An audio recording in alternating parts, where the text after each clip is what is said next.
جاپان د اسیا براعظم په ختیځه برخه کې موقعیت لري او د افغانستان سره په متفاوت ډول موقعیت لري. یعنې افغانستان چې دی د اسیا په منځنۍ برخه کې په وچه کې پروت دی، مګر جاپان چې دی له ډېرو جزایرو څخه تشکیل شوی یو هیواد دی چې د بحر په منځ کې موقعیت لري. یعنې 6,852 جزایرو څخه جوړ شوی دی. د نړۍ درېیم لوی اقتصادي هیواد دی چې جی ډي پي 4.1 تریلیونه ده او د موټرو په تولید کې نړیوال شهرت لري.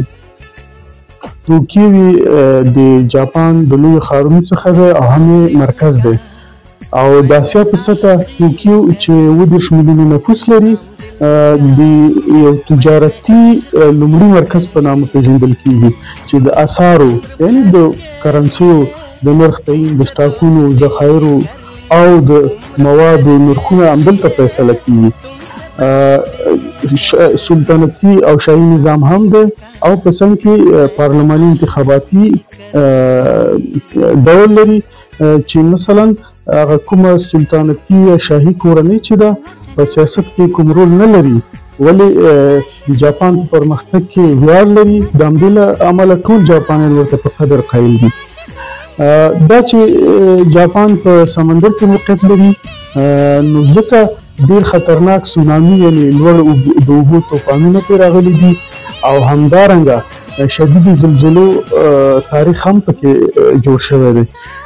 د همدارنګه په وروستیو حالاتو کې دا چې جاپان د نړۍ درېیم اقتصادي هیواد دی نو یعنې دا د امریکا متحده ایالاتو د چین پسې وروسته درېیم نمبر کې موقعیت لري، یعنې ډېر پرمختګ یې کړی دی. خو په دې وروستیو کې دا چې د بریکس په نامه کوم بلاک جوړ شو، اقتصادي بلاک، او دوی د بریکس په نامه پولي واحد میدان ته راوباسي، نو په دې وخت کې جاپان د ډېرو ستونزو او چیلنجونو سره مخ دی.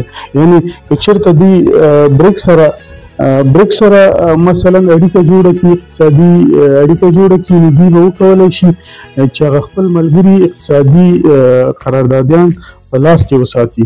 نو د دې په خاطر جاپان چې دی ډېر یو